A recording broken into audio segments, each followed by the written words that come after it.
elections, often not. Even panchayat and local body elections run on their own schedules, which means there's just a bunch of elections happening within countries like this, which is why the debate is primarily most instances set here. Under one nation, one election, we propose that one, the Lok Sabha and all state legislative assemblies be elected simultaneously once every 5 years, with the same voter going to the polling booth once and casting two votes, one for the MP, one for the MLA. Two local body elections can either align with the same cycle or operate at a fixed distinct period to avoid overlap with state or national electoral preparation. We are okay with it happening at the same time. Three, I think the election commission becomes the orchestrator of the entire electoral process, like it already is. We don't think that changes, which means that you just scale the deployment of personnel, machinery, whatever you do for multiple elections for this one mega election which is going to happen, rather than repeated small mobilizations which happen.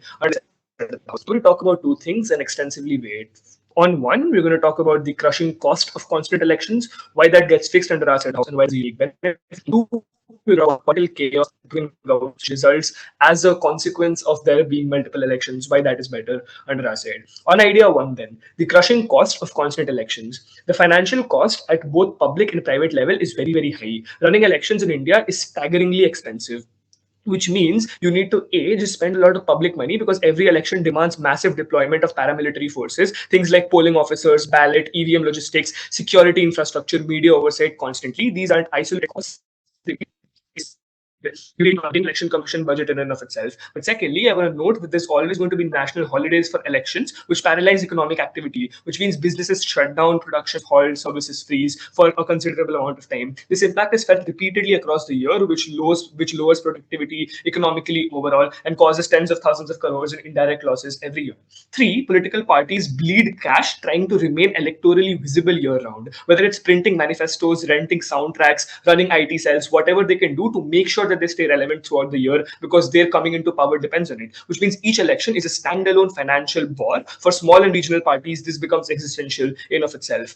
This is very, very devastating. Three reasons. One, this is taxpayer money that could have gone to say midday meals or basic healthcare or just welfare of the people in general. In a country with extreme income inequality, wasteful duplication for spending on redundant elections is not defensible, is just something which is feasibly very, very bad, because you're spending huge amounts of money every single year. But two, the election commission is forced to reallocate its budgets frequently, meaning that they often don't have advanced planning ability, which leads to subpar voter education campaigns or reduced on-ground transparency, because there's literally elections happening. You don't have enough time to always inform the people. But I think three, politicians become investment oriented, which means they spend and act only in constituencies that are worth it, like swing states, like media heavy regions, etc. States like the Northeast or tribal belts are often ignored unless their elections are near, which creates massive disparity in of itself, which means politicians have an active incentive under the house to only invest in places where they can get an ROI, because they need money to stay relevant. If you need money to stay relevant, you can't focus on things which are more important in of itself. Why is this uniquely solved with one nation, one election? A, all elections are gone in one go, meaning a one-time deployment of forces, one national holiday, one massive expenditure, and zero repetition for 5 years. But B, political parties can now plan every 5 years, invest more heavily in creating enduring party machinery and narrative, and consolidate their outreach instead of burning out in fragmented cycles, which they have to do on their side of the house. I think three, the election commission can plan more strategically with longer horizons. They can invest in more things that can give them the capacity to actually do this feasibly, which doesn't exist in the house. I want to weigh this push. This is one of the largest scalable impacts within the debate. You're talking about billions of money. You're talking about crores of rupees, millions of workers diverted, and productivity frozen for several times of year. I'm going to do this on three metrics. A, on scale, you're not just saving money, you're saving billions in lost productivity, millions of childs who can't now eat midday meals because you would rather have this money in an election cycle. But B, these happens are very, very intense, which means these effects are mild or occasional, they're predictable, they're repeated, and they happen every single election cycle. I think three, this harms the most vulnerable. People who lose out the most are those without buffers, often rural voters, women, students, gig workers, small business owners. This makes this issue deeply unjust and a moral imperative to fix in and of itself. Before I move on to the second question, is there a POI? So you realize that if you have one election every 5 years, campaigning still occurs, admin still occurs, it's still expensive to host the gigantic countrywide election that's happening all at the same time. You might save like 10% of the money, but you're not going to save that much. Do you want to give us a realistic margin and impact that? So, if you have constant elections, it's not just about the machinery which you invest, but it's also about political parties and how they invest and how what kind of things they do constantly throughout the year. Because now they don't need to have manifestos, they don't need to constantly stay relevant throughout the entire election cycles, which requires a lot of money. My back already covers this. I think the margin is quite big. I think this will be impacted more in deputy if contested. Push two on political chaos and broken governance. A constant elections breaks the incentive structure for politicians. In a perpetual election environment, parties are in permanent campaign mode. This means that they prioritize optics over substance. They want to prioritize speeches over bills. They want to look at things which give them short-term benefits like coming into power. Leaders are terrified of losing the next election, which might be in 3 months. So they avoid hard decisions. They don't want to do reform. They don't want to do things like agriculture reform. They don't want to do things like overhauls because this is something which is more long term. It might have short term backlash or short term negative impacts which they want to avoid at all points in time. They resort to gimmicks. They resort to short term schemes. They resort to promises. They give loan waivers. They give symbolic bans. They give half baked freebies and they give one time transfers because voters' attention is fragmented and policies are designed to only survive till the next voting booth in and of itself.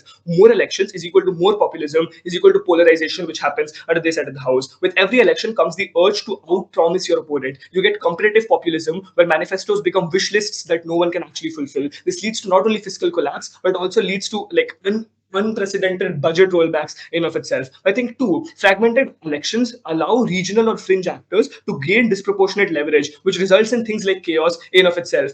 What happens at the side of the house? How does one nation, one election fix this by shifting the time horizon for politicians in and of itself? If your only shot at office is once every 5 years, you're incentivized to create a legacy. That means building infrastructure. That means fixing institutions. That means solving like real issues because you can afford to have some amount of short-term backlash. Because by the time the next election cycle comes in and that voter day comes in, you can actually see the long-term benefit of what you have actually done for the people, and that can bring you in power. Which is why politicians are just more long-termist under our side of the house. Why is this super important? This is an outcome. This is an incentive reset at a national scale. You don't just fix governance in one state. You change how the entire ruling class behaves. This will be impacted more in deputy for all these reasons. Thank you for a great speech. With that being said, and whenever you're ready, here. Assuming that I'm audible, if you can just put it in the chat. A bit louder would be nice. Okay. I'm going to start my speech in 3, 2, 1. Unified election makes it really difficult for regional parties to go ahead and get support and visibilization on their side of the house, which is really bad. We think so on our side of the house, they are much better, and that leads to much more competition, which is good in majority of the states whatsoever. We think so it goes ahead and slowly moves the world or the country at large into a one-party system. This is something which is happening in India. It is something which has happened in Malaysia. All of this happens on their side of the house. We think so the size of the opposition gets reduced significantly, which is really, really bad. But they go ahead and say that, oh, now parties wouldn't want to go ahead and spend money in terms of being relevant. I think so now parties are going to spend excessively on their side of the house in terms of staying relevant, because 5 times is a really, really long period for them to go ahead and not be forgotten at large. So parties that lose have incentive to go ahead and now continually spend in terms of their visibilization whatsoever, or to go ahead and showcase that the other party is bad whatsoever. Thereby, the investment necessarily doesn't go ahead and reduces to the extent that they want to create a margin on at large. But second, they go ahead and say that, oh, some states are largely forgotten and they only have like attention in like smaller span of time. I think so this is something which is far worse off on their side of the house, because these states are going to be forgotten regardless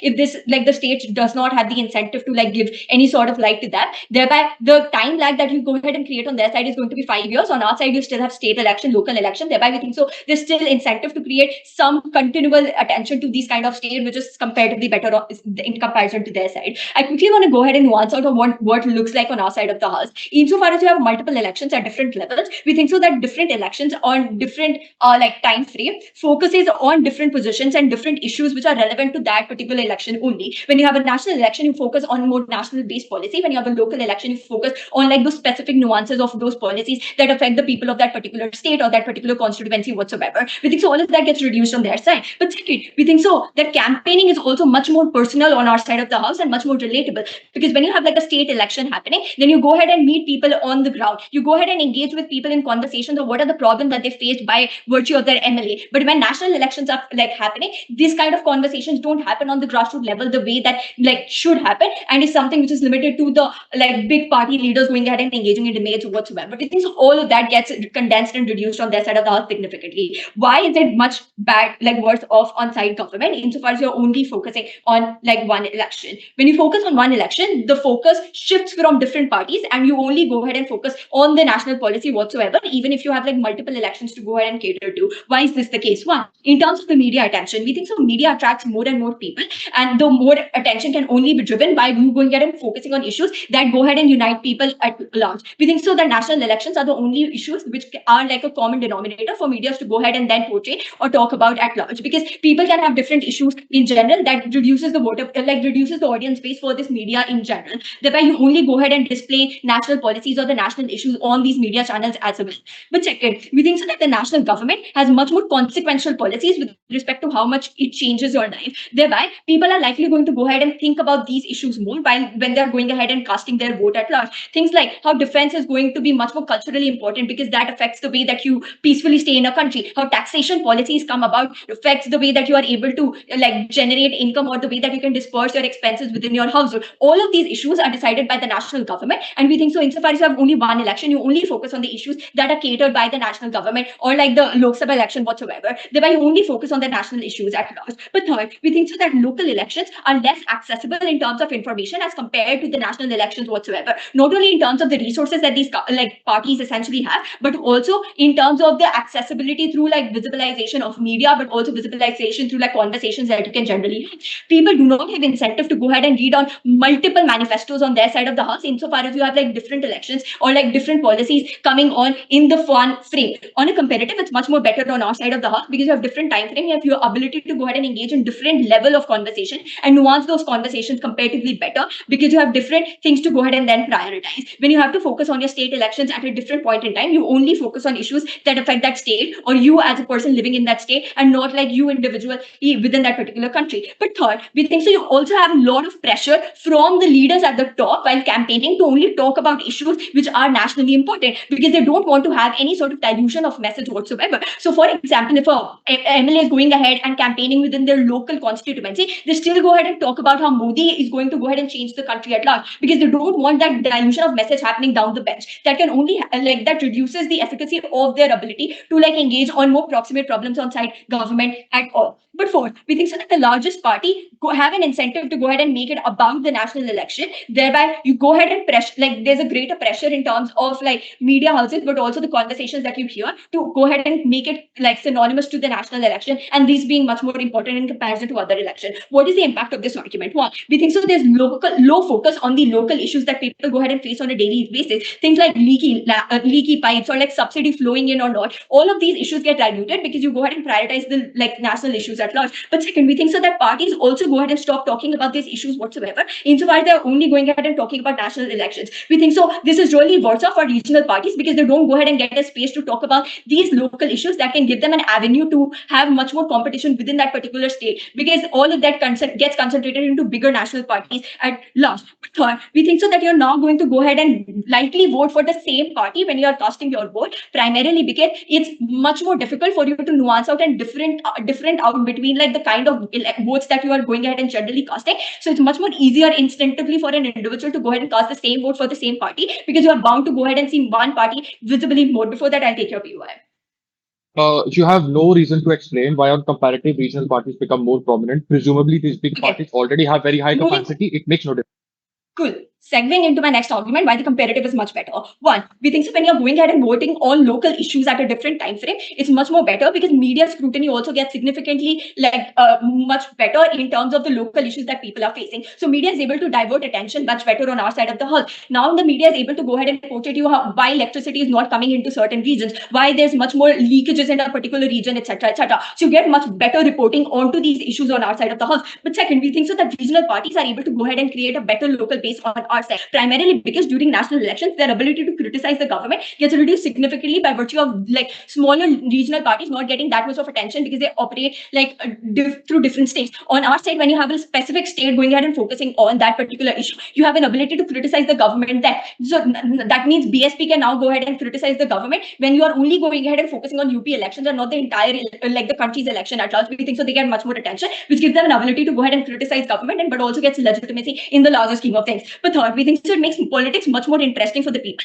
because when you have continuous elections, when you have elections in every like 1 or 2 years, people are much more engaged in conversation of what is going to happen, reading news about like issues that are affecting them. We think so all of this is much better in terms of people's ability to engage with politics at large. But third, we think so parties have a better accountability mechanism on our side of the house because they have to be in check every few years.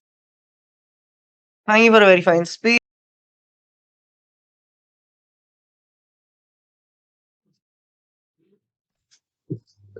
Hi, I'm audible and visible. Yep. All right. Robin, just check chat once. Okay.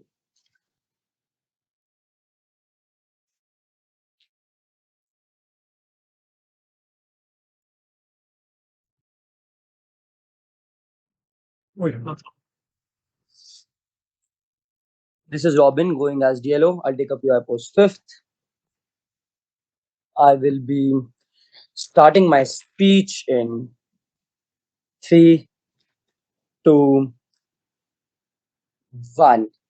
The first thing which Gov says is the cost of elections. There are 3 structural reasons why the cost of elections have gotten very little and will improve significantly in our goal also. A, technological adoption. It looks like how use of electronic voting machines reduce cost significantly. How the adoption of the biometric verification systems. This means you do have ways to mitigate the cost on our side also. But number 2, economies of scale. Once states conduct elections, they develop better logistics, standards, procedures, skill staffs. This means as you go in the forward, state gets much more better and much more efficient because of economies of scale, because you get far more experience and more people also get experience. This means that these things like the cost gets reduced over time. But thirdly, improved voter registration system. Notice on our side, we literally notice in status quo you have better databases which avoid duplication and reduce spending on outreach and verification, because presumably a lot of cost is not just the setup, right? It's also things like outreach, it's also things like verification. You have been able to get all of this better on our side to begin with. That the conclusion of this is that cost means that the effect of cost gets better also over on our time. Or like maybe even in their side, even if they have a decreased cost, we don't think it should be a debate winning metric, primarily because we are also able to mitigate the effect of cost to begin with. But secondly, the weighing is pretty simple. Oftentimes you should not care about the cost of elections because increased cost isn't a harm as long as we have better efficiency on our side. We prove better efficiency because we prove you are able to prioritize local issues much more better. But secondly, if you're able to prove that in their world you don't have good policies in the local context, this means that any expenditure you have for the local context is a bad expenditure which doesn't give you good results. So in a way, the amount of cost you actually end up wasting also becomes much more larger, and that is able to counter the reduction of cost which you are actually able to get on side government's side to begin with, right? Okay, the first issue I want to talk about is this idea about like, can these like smaller parties actually able to do much on their side? They give you 3 structural reasons. The first reason which they give you is that people are smart enough to differentiate. That's not analysis, that's assertion. Why are people smart enough to differentiate? Except Lavanya explains to you it's not about being smart, it's about incentives of local parties and the party at the center. Lavanya explains to you that these parties have incentives to talk about the national issue because they generally seem bigger. So it's unclear why most people are able to differentiate between these things to begin with,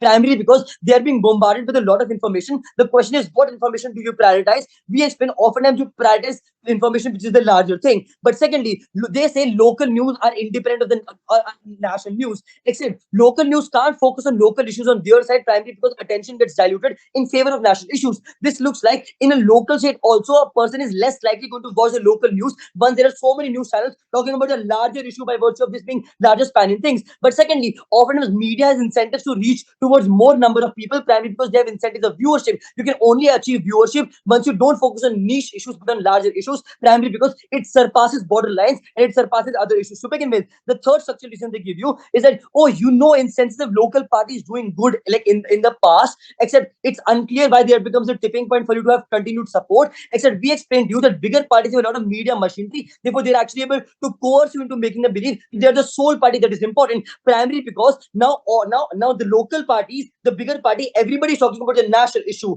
Bigger party has more resources, has better expertise, has better efficiency, which means they are able to do that. We are generally the best party to begin with, and we'll also work better if you focus on and if you also vote for us in the local parties. Hence, most people resort to voting for the same party locally as well as nationally because there are very little data points about local parties doing well in the local context. The primary because, but lastly, regional parties can't compete in the national because of size, so it's very difficult for them to outcompete them in the national presence. When Anubhav says, "Oh, local parties get experience of the national issue," it's unclear why this experience is valuable once you don't get anything out of it to begin with. This means we're clearly winning this clash.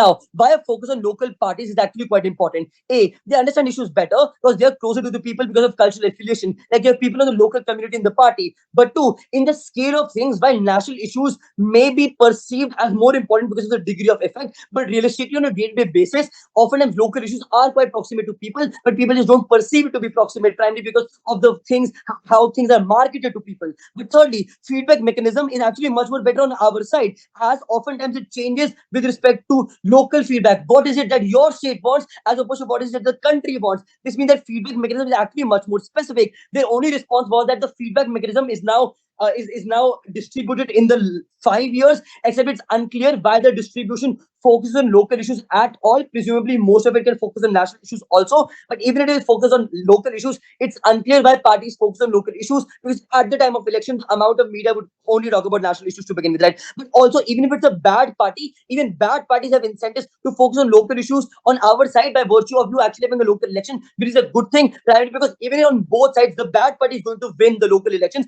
At least the bad party now knows what kind of things are the things which local people actually want. This means we clearly win this part also. Now, quickly want to talk about accountability, right? The first thing I would note is that parties become complacent on their side because the next time you have an election is the next 5 years. This means you have very little impetus to be efficient. But two, because Lavanya explained to you that concentration of power is very easy, this means there are very little instances of the effects that local parties are doing something. Hence, a very little comparison, meaning what can be better that my national party is not doing. Now, Gov might say, but center wants to win the next elections, so obviously you need to do something. But that is why they often go for the low-hanging fruit, which is to appease voters at the end. It looks like you're not doing anything for the first 2 3 years, but now you're doing something for the last 1 year just to appease public or just doing something tokenistic. Second, you can do it much more easily, primarily because the relevance of other parties gets reduced significantly by virtue of them not being able to outcompete in terms of national election, outcompeting the bigger party. I'll take up your.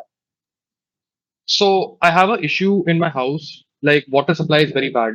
Just because Modi is talking about some national issue does not mean my water issue are going to get solved. Oftentimes, this issue, which is very centric to Okay, district so level, are obviously no, going to. so that is untrue. So I don't think this engages the analysis about things like how media only portrays the national issues. No one talks about these water issues. Oftentimes, people's perception and importance of things is also contingent on the kind of content you consume. I think all that analysis is already done in Lavanya. On comparative, party at the center also wants to win local elections, so you're forced to give results. This means continued checks and balances. This means now, oftentimes, people can look like, oh, you haven't done anything for the past 6 7 months. I don't think you are the best one for the local party to begin for my local elections. This means you're forced to focus on efficiency. As oftentimes it is a persuasive argument that we did this thing for this. Now also vote us in local elections. This means that now you are actually able to make even like bigger parties much more efficient. But also it does not mean that you just focus on short-term projects. You also focus on long-term projects like metro primarily because this also means that metro can actually be a good thing for a local context. Also,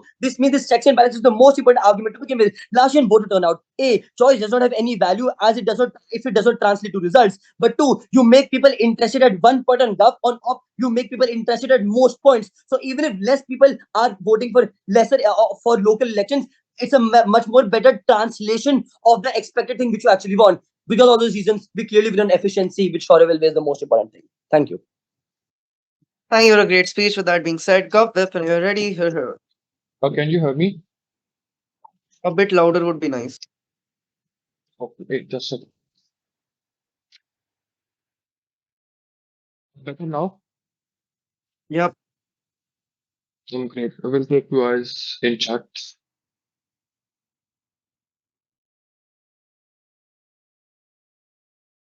A lot of things which Op says is actually irrelevant in the round or is uncomparative. I'll answer four questions which will independently win us this debate. Question number one: why local issues are probably going to be talked on both sides of the house and is symmetric. The first thing which I asked in my POI to Robin is that people are obviously facing these issues. Maybe these local issues where you are electing a mayor for your own city is the issue affects you directly. For example, like how exactly the supply of electricity, etc., etc. These issues are oftentimes talked within neighborhoods, etc. It's unclear just because someone else is also talking about a national issue, which is probably religion centric, is going to mitigate this. It's unclear why one thing matters more than others, which means people relate to it and discussions happen. The second issue with this is that it's also unclear why there is a specific time frame in which people discuss about politics. Oftentimes, political discussions is an outcome of problems that you're facing every day, which means that if your issue is that maybe religious rights are happening, you then turn out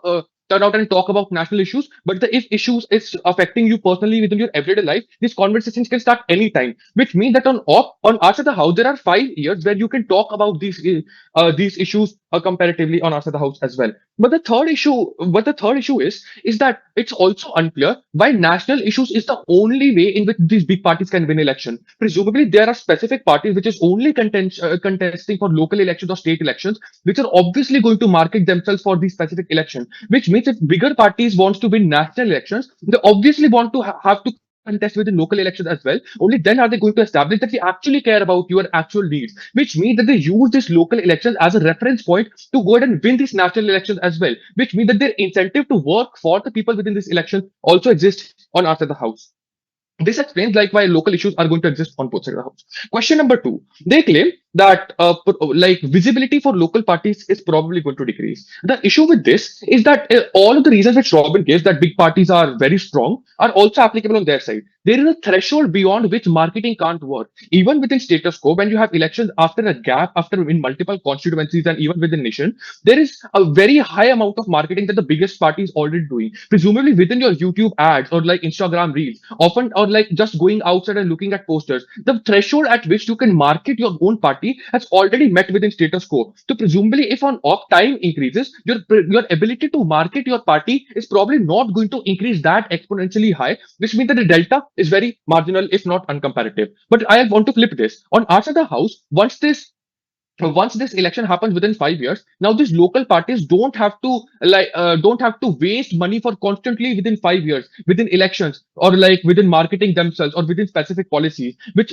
somehow like Shaurya thinks like this money is very limited. I want to note that this money is exponentially high, especially for parties which obviously have less donors or corporate funding because of them being comparatively less politically active or having less influence, which means that the amount of money that you can consolidate so that you can spend that within elections is obviously going to be higher on our side of the house, which means these local parties obviously are going to have more visibility on our side. What's the weighing for this? At least, even if on our worst case, maybe some issues get less talked about on our side of the house, we're independently going to win on more voter turnout. This is going to be the third question I want to answer. Why do we have more voter turnout? There are two things which we already explained in the first two speeches. The first thing which we explained is that the cost of voting is not actually free. It's not like you can just go ahead and click an app on your mobile and vote happens. Presumably, people within a lot of countries live within rural areas where electoral ballots are not accessible. Presumably, they have to invest a lot of money into going into these cities. People oftentimes are less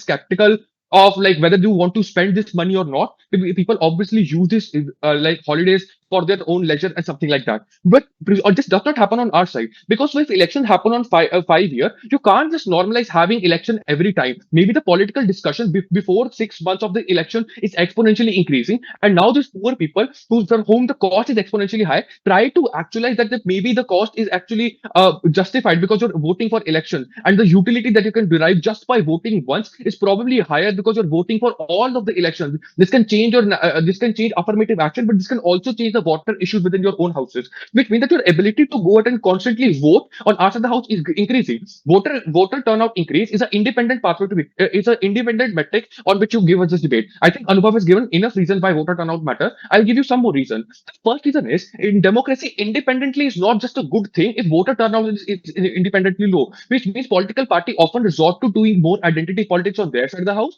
But presumably now it's very unclear what's the value or what's the meaning of this democracy in and itself. On comparative, once this voter turnout increases, political parties are now who are more risk averse, and they want to go ahead and talk about these minority issues more because they don't want these people to feel alienated so that they can go ahead and win election, which means that you talk about these people more, which means voter turnout is it leads to direct policy change on our side of the house. But even if you don't credit this, the second issue with this, the second reason why this is independently winning is because once more number of people are engaging within democracy, it is active utilization of the choice that they have within this democracy. Maybe you do not maybe these people are still going to vote for the same political party, but it incentivizes them to turn from apolitical to maybe moderately political. All of these things make these people relatively more of an asset to our democracy and hence engaging. Before I give the answer fourth question, yes, sure. So if 80% of people voted to give you all of our money and 20% of people voted to take it away from you, is that better than an election where 20% vote to give you lots of money and 80% don't want corruption? Is the outcome really so unimportant to you? Yes. The fourth question I want to answer is why policies matter on our side of the house. The first thing I want to note is that on our side of the house, the political will is also going to increase because these parties obviously have one election which they want to cater to, which means that which means that their incentive to constantly go ahead and talk about these minority issues is also going to increase, which means that their ability to cherry pick which might affect a lot of people directly is going to increase, which means that on comparative, maybe if you pass some big national policy, but it does not have any opt-in from specific minority because they are either unaware of this policy or this policy is probably not directly targeted to them, it's probably now going to increase on our side because this political will is also inclusive of these specific groups, which means that on comparative, this creates better policies. But number two, once there is a 5-year gap on comparative, on after the house, you can spend this 5 year as the elected government to spend within governance, having into more discussion and like development with other ministers or something around something like that, or even within technocrats, which means that the amount of time that you spend within policy making as governance is also going to increase because now these political parties don't have to constantly think about what their manifesto is going to look like because the time frame in which this election happens is probably going to widen. For all those reasons, very, very proud to propose. Thank you for a great speech. With that being said, up whip when you're ready. Here. Okay, am I clearly audible? Yep. Okay. Okay, I'll take at least one point from the government. I would like to engage. I'm a big fan of engagement. Thank you to Gov for engaging with us. I'm very happy. Okay.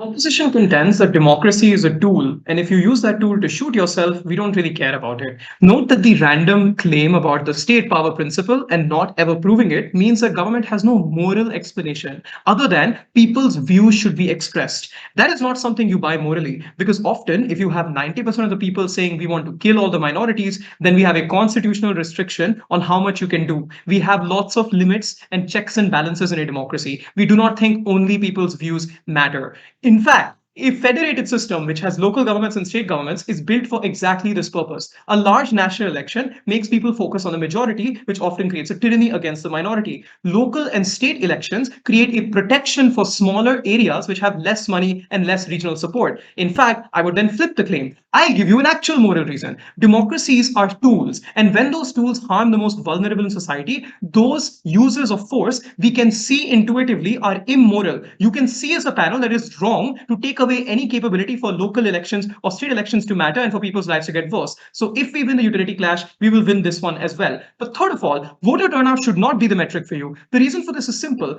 They don't even change much in voter turnout. The first reason for this is that a huge amount of voter turnout increases year over year for the reasons LO and DLO gave you. Politics is constantly being talked about. Government says conversations relate to politics. No, they don't. Conversations say, fuck, my pipe isn't working, I need to get a plumber. But when there's news articles talking about how there's an election election coming up and the local party hasn't fixed the pipes yet, that's what makes you connected to politics and care about it because there's something to vote about. So in fact, people become more aware and interested in politics when it's happening all around them every single day. So more people vote in elections. Perhaps the national election percentage might be lower on our side than it is on their side, but combined, more people vote more often. And we think that counts a lot more as political participation than government because we get a lot more instances of people expressing their opinion on different views. That's the purpose of democracy, preference aggregation, and we do it better on our side. The final response I want to give is if you think the voter turnout claim is now more people are part of the electorate so they matter, the easy response to this is that they matter in both sides of the debate. Parties want to cater to these people to get lots of resources and money from them. The only response they give to this is you can't afford this, which I'll beat in a second because it's absurd. Okay.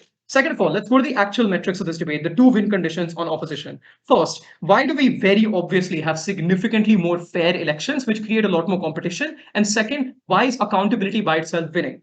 First, let's talk about accountability because this is weighing above anything Gov says, even if you lose the other clashes. Gov's claim on cost is that it costs a lot of money to run an election, which they do in three ways. The first thing they say is that there's a lot of money you spend from the government itself. Robin and Lavanya tell you the election commission has experts that work year round. You're not paying them an extra salary, they're just doing their job. And most of the logistics and infrastructure already exists. There's not much of a difference. The second thing Gov says is that a lot of parties will spend a lot of money campaigning on this. Okay, if the party had money it spent in a campaign, it wouldn't have spent the money on fucking charity on-site government. It would have spent it on also giving itself political support. So the money on our side goes into a necessarily good thing, informing the population of what your policies are and why they should vote for you. Also giving food to poor people. The goodies that Gov talks about are a good thing. We think it's fine to give some people more money every few months because there's an election happening. So we flip the claim because even if the money switches from one use to another, we would say our use is more certainly good. On their side, when it's behind the scenes and less people are reporting on you, you're more likely to be corrupt, pay off your actual friends and businesses, which flips the cost claim because it creates an active harm. These parties are now more captured by lobbyists, more captured by companies, and are more likely to harm poor people. But finally, let's end the rebuttal and talk about the vein. First, accountability. Every single day, every few months, you get information and news articles about the bad things your local and state government is doing only on site government. The only response to this is symmetric. They don't win this clash. You know this. On that point, what do? First, the cost of corruption is so much higher than the cost of running an election. Every single policy that gets implemented is analyzed more quickly on our side. An infrastructure project, is the building actually complete? Was there an accident? The government failed to provide money to the workers on time? Reported only on our side because an election is coming in the next year as opposed to in the next 5 years. That means that corruption reduces every day on a large amount of scale. Maybe 0.2 to 0.3% of the fucking government's budget is going into election commission. Fine. But 99.7% gets more efficient on our side. It helps more people. In fact, the stakeholders on our side are also more vulnerable because the money you get on government is extra money the government has, and you can spend it on things that it doesn't need to cater to. So often it'll cater to people like lobbyists and so on. So we think the functioning of the whole government being efficient helps everyone. And second of all, it has a knock-on effect because now businesses are more likely to function effectively because the infrastructure is built. There's a road. The government is less corrupt because it's being called out. Accountability is clearly winning on the second metric of whether it gets better over time. Well, on their side, it gets worse over time because the budget reduces. As you become more corrupt, even if you have more people who have more, so even if you have more money to throw out as goodies, your government itself is inefficient because it's more corrupt, which means that your budget also reduces, your tax revenue falls, you have to take on more debt. Look at the example of this. Hilariously enough, it's countries like Nigeria, countries like Kenya, where there are big dominant parties that constantly win elections and then spend a huge amount of money on corrupt things and don't run the state efficiently. That's the case they have to deal with. Being charitable to us, even if we reduce corruption by 3%, we have 99% of the budget being more efficient. We clearly win on that clash. Second, let's talk about the clash they think they're winning, which is the idea of, oh, you'll get more attention and you'll get better voting. Go ahead, POI. Modi spends his massive amounts of time in rallies, maybe creating manifestos, etc. on your side. Who will do the governance work? Maybe government people do have expectations, but government is not doing that.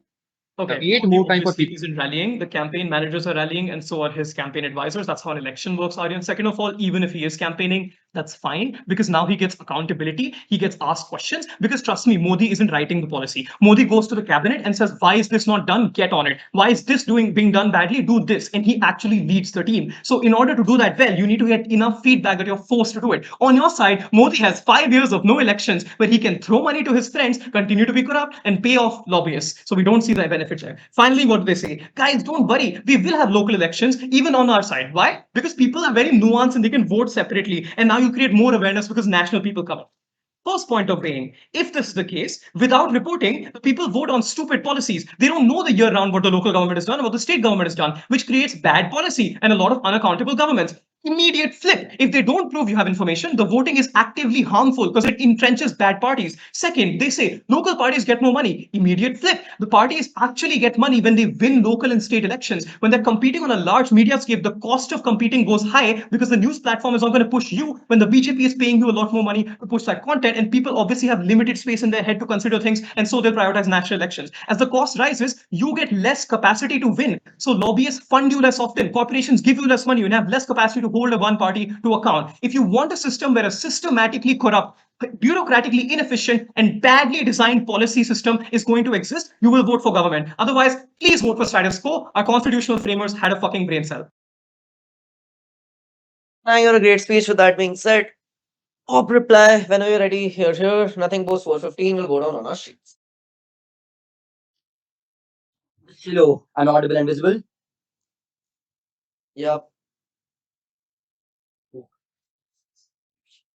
I will be starting my speech in 3, 2, and 1. Wait. I didn't start my timer. I'll go again. 3, 2, 1. Gov's case only works in a world where the biggest party doesn't talk about the national issue at all, where the biggest incentive is to win a local election and not a national election, where all parties are so altruistic, not selfish at all. So there is no need for accountability, no need to pressure governments to act faster. Unfortunately, that is not the world we live in. The first question is, do local issues get importance on their side? They gave you 3 reasons across 3 speeches. The first reason they give you in deputy is that people do care about local issues. Also, compare this to our analysis. We told you so much stuff in Lavanya that there is media incentive to not to be niche because you want to appease to more number of people. Parties have to talk about like bigger things primarily because that is generally more strategic for them. And perceptionally, people think that defense policy, military policy, what is going on India, Pakistan, economic policy, tax policy are generally more important because that is what they interact more with social media primarily because our preferences are also shaped with the kind of content we actually consume. This means oftentimes we completely flip this idea about people caring about those things. The second thing which they say, which comes in Aryan's speech, is that bigger parties actually win national elections by talking about local issues. This is a logistical nightmare because there are so many different states. So you want everybody to believe that you will win a national issue. We're talking about so many local issues, which would require more time, more money, and generally so difficult. Primarily because every state has a different kind of context. Every state has a different kind of people you want to appease to. It means logistically it is a nightmare. But secondly, it is so unstrategic because the opportunity cost for a bigger party is to make that the national issue is so important and affects every other person in the entire India, which has 29, 30 states, however, and how many union territories. It means that is generally more strategic, which obviously means that you don't talk about local issues at all, and logistically you can't because there are so many local states, and every state has a different problem. In some states it's corruption, in some states it's water, in some states it's some territorial conflict. Okay, the third thing they say, which also comes in the Aryan speech, is that bigger parties have power symmetrically, so they can dominate symmetrically. There are 2 very simple flips. Lavanya, all this comes in Lavanya. Lavanya tells you that local parties can outshine because they have more expertise of the local issue. And I also tell this in my speech. This means there's a national expectation in media to talk about local issues. This means that now your competition is not on the national issue. Your competition is now on who is more efficient in the local issue. This means that now local party can actually outcompete the bigger party. But second, even if this is true in our worst case, if the bigger party gets power on our side, we say it is still better than the comparative because now bigger party has better feedback mechanism, primarily because now they literally have data sets about what the local people want for their own local context. It means we clearly win even if that is symmetric, right? Lastly, what does this all prove? Conclusion is that we have given you extensive analysis that bigger parties encroach power on their side. If you care about the democratic principle, then this wins us. This means even on their metric we win because one party gets a lot of power. It looks like how India is turning like a BGP run country, how it happened in Malaysia where there's just one party who wins every time, right? How it also happened in the Philippines where like one party also got power. This means it's so easy for you to do democratic backsliding because you weaken opposition parties and also local parties die away. Second win condition for op, accountability. Somehow they give you no analysis on this. So the missing link on Gov is that they never explain why will you have accountability on their side, because I explained the easier thing for this thing is to appease voters at the end of their term, because oftentimes people are like have short-termist memory. So once you're appeasing them at the end, it works. However, on our side, you have to do appeasement again and again. So once the results are not replicated in real time, once local people fail that in the national things, the country is fucking up. That is why they think that we need a newer party in the local context. So because COVID is a bigger issue and BJP does not focus on COVID very good, you want a different party in the local issue. That is how accountability works. We clearly win on accountability. Then they say that it's very expensive. I mitigated this significantly. Also, I explained that it does not matter. We're okay in having more expenditure as long as we get better results, because weaker results also means more expenditure. But secondly, voter turnout. We don't want to live in a world where just more people to vote, but you keep on making one particular party more powerful. We think it's better where some people, even if some people are not coming to vote on our side, we're fine with that trade-off, right? Because you get better results, you get better parties who are more catered to the local context. Because of all those reasons, it's an open. Thank you. Thank you for a great speech. To end this round, Gov reply, 4 minutes, 15 seconds. Yeah, just give me 30 seconds.